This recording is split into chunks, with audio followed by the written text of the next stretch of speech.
Today, we're getting inside the head of one of the great strategic thinkers, Kenichi Ohmae, and his game-changing book, The Mind of the Strategist. His big idea? That real strategy isn't some boring science class filled with rigid plans and data. No, it's an art. It's an intuitive way of thinking that's designed to give you a real, killer competitive edge. So let me just ask you this. When you hear the word strategy, what pops into your head? 5-year plans? Endless charts? Market share projections? Ohmae basically challenges us to toss that entire idea out the window. He suggests that if your strategy can be contained entirely in a spreadsheet, you might be missing the whole point. And this quote right here, this is the heart of his entire philosophy. He believed that all that analysis, well, that's just the starting point. The real goal isn't to logically deduce the one right answer. It's about that flash of insight, that aha moment, that creative leap that lets you rewrite the playbook for your entire industry. It's not about playing the game better, it's about changing the game itself. So how do we actually start thinking this way? Well, luckily for us, Ohmae gives us this incredibly powerful, really elegant framework. He says that any winning strategy absolutely must balance 3 critical forces. And if you ignore even one of them, the whole thing just collapses. And here it is, the strategic triangle, famously known as the 3 C's. Now, it looks simple, right? But don't let that fool you. This is deep. At each point of the triangle, you have a key player, your customer, your corporation, and your competitor. The strategist's real job is to find the sweet spot, the winning plan, by managing the dynamic dance between all 3. Let's break them down. All right, first stop, the customer. And listen, this is not about broad categories like age or location. Ohmae insists we go way, way deeper. The key is to group your customers based on how they actually use what you're selling. What are they really trying to achieve? What's their true objective? That's where it all begins. Next up is the corporation. And yeah, that's you. A company just can't be everything to everybody. So the key here is almost a ruthless focus. You have to identify what your core competencies are. What's the one thing your organization can do demonstrably better than anyone else on the planet? Is it engineering? Is it customer service? Whatever it is, that strength becomes the lever you pull for your entire strategy. And finally, the competitor. Now, this is a huge insight. Your strategy is always relative. You don't have to be perfect in some abstract, theoretical sense. You just have to be better than the competition in the specific ways that actually matter to your customers. Your advantage is defined by the gap between what you can do and what they can do. Okay, so once you really get the 3 C's, the big question is, how do you actually create that winning advantage? Well, Ohmae doesn't leave us hanging. He lays out 4 distinct paths you can take to outmaneuver your rivals and win.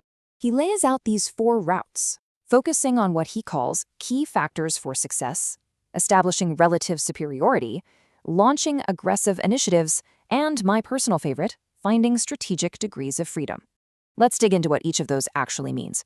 The first route is all about extreme laser focus. In any industry, there are usually only 1 or 2 things that really decide who wins and who loses. Ohmae calls these the key factors for success, or KFS. So for example, in banking today, it's probably customer trust and a really seamless digital app. A true strategist figures that out and then pours every single resource into dominating on those 2 things, and they ignore pretty much everything else. Now, this next route, relative superiority, builds right off that idea of the competitor. You don't have to beat your rivals on every single front. That's a fool's errand. It's about exploiting the specific differences between you.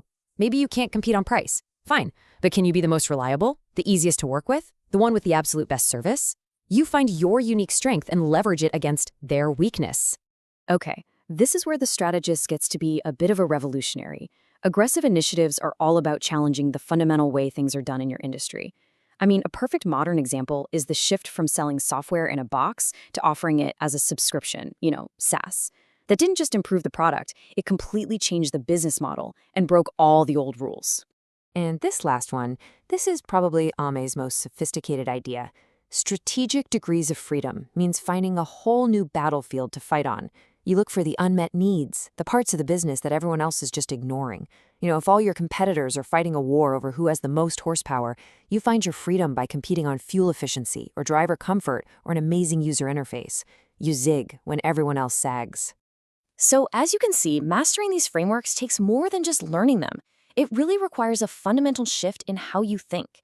And Ohmae draws this really sharp contrast between what he calls the traditional planner and the true strategist. And this comparison really says it all, doesn't it? The planner is looking backward. They're relying on historical data, rigid 5-year plans, and their main goal in life is to avoid risk. But the strategist? The strategist is forward-looking. They rely on insight, on intuition. They're not afraid of a little creative destruction, tearing down old ways of doing things to build something new. Their goal isn't to avoid risk, it's to find and exploit opportunity. Okay, so let's put all this together. How do you actually start to cultivate this mindset? How do you take these incredible ideas and forge them into your own intellectual edge? Well, it really comes down to this. First, always see your world through that 3 C's lens: customer, corporation, competition, and work to keep them in balance. Next, stop chasing perfection. Find your relative superiority. Constantly be asking yourself, what if, to uncover those new advantages. And maybe most importantly, have the guts to challenge the sacred, unquestioned rules that govern your industry. So I'll just leave you with this one thought. Every industry, every field, every single organization has these unwritten rules that everybody follows simply because, well, that's just how it's always been done. The mind of the strategist knows that those rules are often the most fragile things in the world. So the real question is, which one of those rules is just sitting there waiting for you to break it?